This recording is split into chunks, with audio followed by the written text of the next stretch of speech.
Hello friends, welcome to my channel. நம்ம சேனலில் இன்றைக்கி சூப்பராக ஒரு கிச்சடி எப்படி ப்ரிப்பேர் பண்ணுறதுன்னா பார்க்கலாம். நம்ம எப்போதும் ஒரே மாதிரியாக கிச்சடி வச்சு சாப்பிட்ருப்போம். இன்றைக்கி டிஃப்ரெண்ட்டாக ஏதாவது செஞ்சு பார்க்கலாம். வாங்க, பார்க்குறதுக்கே சூப்பராக இருக்கலாம். வாங்க, அதை எப்படி ப்ரிப்பேர் பண்ணுறதுன்னு பார்க்கலாம். நான் வெள்ளரிக்காவை தோல் சீவி நல்லா கட் பண்ணி வச்சுருக்கேன். இதை நல்லா பொடிசாக நல்லா கட் பண்ணி வச்சுக்கோங்க. இது உடம்புக்கு ரொம்ப நல்லது. வீக்லி 1 டைம்ஸாவது கண்டிப்பாக செஞ்சு சாப்பிடுங்க. ரொம்ப டேஸ்ட்டாக இருக்கும் நம்ம நார்மலாக செய்கிற கிச்சடியை விட. இதுக்கு 1 கப்பு தேங்காய் துருவி வச்சுருக்கேன். தயிர் கொஞ்சம் ஊற்றிருக்கேன். ஒரு 3 மிளகாய். இதுதான். இதை போட்டு நம்ம நல்லா பேஸ்ட்டு மாதிரி அரைச்சி வச்சுக்கலாம். ரொம்ப உடம்புக்கு ஹெல்த்தியானது. நம்ம வெயிட் போடுறவங்களாம், நம்ம நார்மலாக வெயிட்டை கம்மி பண்ணணுன்னு நினைக்கிறவங்க கண்டிப்பாக இந்த கிச்சடி வச்சு சாப்பிடுங்க. ரொம்ப டேஸ்ட்டாக இருக்கும். நமக்கு மசாலா ரெடி ஆகிட்டு இந்த மாதிரி பேஸ்ட்டு மாதிரி அரைச்சி வச்சுக்கோங்க.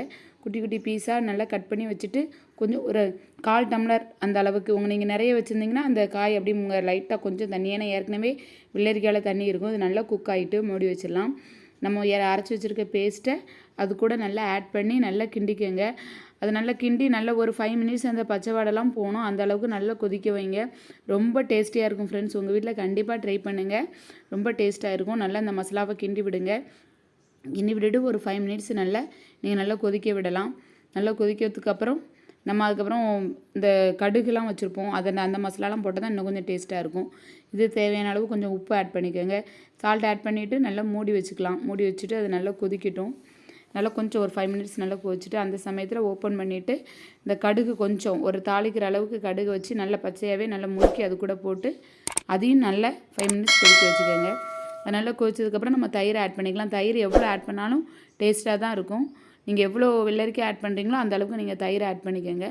கிச்சடி ரொம்ப டிஃப்ரெண்ட்டாக இருக்கும். ரொம்ப டேஸ்டியாகவும் இருக்கும். ரொம்ப ஹெல்த்தியான டிஷ்ஷு. கண்டிப்பாக உங்கள் வீட்டில் ட்ரை பண்ணுங்கள். உங்களுக்கு ரொம்ப பிடிக்கும். நம்ம இந்த வெங்காயம், இந்த வரமிளகாய் அதெல்லாம் தாளிக்கிறதுக்கு ரெடி பண்ணி வச்சுருக்கோம். நல்லெண்ணெய் ஊற்றி தாளிங்க ஃப்ரெண்ட்ஸ். அப்போ தான் நல்லாயிருக்கும். நம்ம எப்போதுமே இந்த கொதிக்கிறது சிம்மிலே வைக்கணும். ரொம்ப ஹை ஃப்ளேமில் வச்சிங்கன்னா தயிர்லாம் ரொம்ப தெரிஞ்சிட்டு போயிடும். அதனால் நீங்கள் சிம்மிலே வச்சு குக் பண்ணுங்கள். அப்போ தான் தயிர்லாம் தெரியாமல் இருக்கும். நம்ம அதில் தாளித்து கொட்டிடலாம். கிச்சடி இப்போ ரெடி ஆயிரும். சூப்பரான கிச்சடி தயாராகிட்டு நீங்களும் ட்ரை பண்ணுங்கள்.